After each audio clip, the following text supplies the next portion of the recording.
Hall of Fame game, reports are that it's been canceled. August 6th was supposed to be the Steelers and the Cowboys. The enshrinement ceremony has been postponed to the following year, which means for us, CBS family, we don't get to see the coach, Bill Cowher, get in, but he will get in. But big picture, this is the first time we're seeing the NFL have to cancel an event. They've been able to do everything up until this point, obviously a little bit differently, but now football is off the board. Yeah, this is the first casualty of this new world existence that we're all trying to figure out how to navigate. Now, you said it's unfortunate. As someone who's played in 3 of those Hall of Fame games, there are a lot of vets out there like, whew, thank you. I don't want that extra preseason game. Yet you have others within that locker room who would welcome that extra opportunity to showcase and just put on display their abilities. But right, this is the first casualty, man, and hopefully it's the only one, but I don't believe that's going to be the deal here. Yeah, I think we always have to be on our toes now. We're seeing it with other leagues. The NFL is going to be no different. It's going to be a situation, I think this is the correct terminology.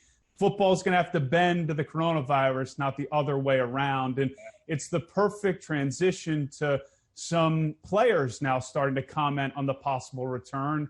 And earlier today, Malcolm Jenkins of the New Orleans Saints, a well-respected voice in the league who's now working with CNN on CNN, said, in quote, when talking about the discussion of returning to the NFL season in 2020, football is a non-essential business.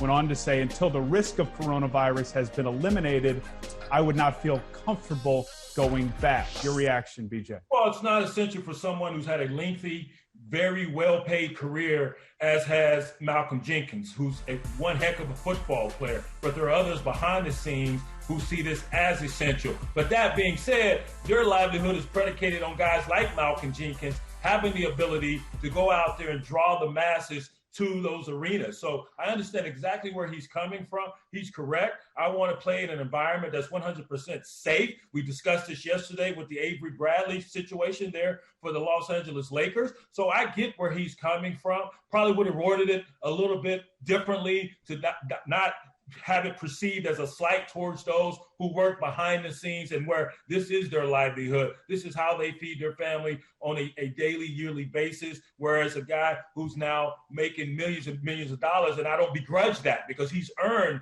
that salary. I'm just saying I probably would have framed it in a different manner. And I think it could be two things. The leagues can return, whether it's the NFL, the NBA, NHL, and the players have every right in the world to say, I'm not comfortable going back. And you hope that the leagues and the organizations support them and continue to support them financially in some way, if that is the case. But in a bit of good news, actually, no, it is good news. Ezekiel Elliott is feeling better, he said publicly. He was diagnosed with the coronavirus a little over a week ago. He said his symptoms were mild, did have some shortness of breath, did have a bit of a cough, but again, is feeling good.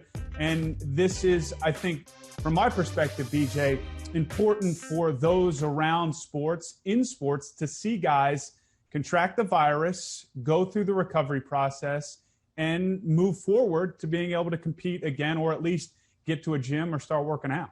Well, it provides us a roadmap ahead, moving forward, as you just mentioned. And prior to Ezekiel Elliott coming out and discussing his situation, all the cases have been with players who were asymptomatic. So here we have a guy who now has experienced some of the symptoms that we've been alerted to as shortness of breath, some flu-like symptoms, a runny nose, a cough. So he exhibited those symptoms. And so now we now have a player on the books, and we can go in and find out how he was able to navigate those symptoms and get back in the fray.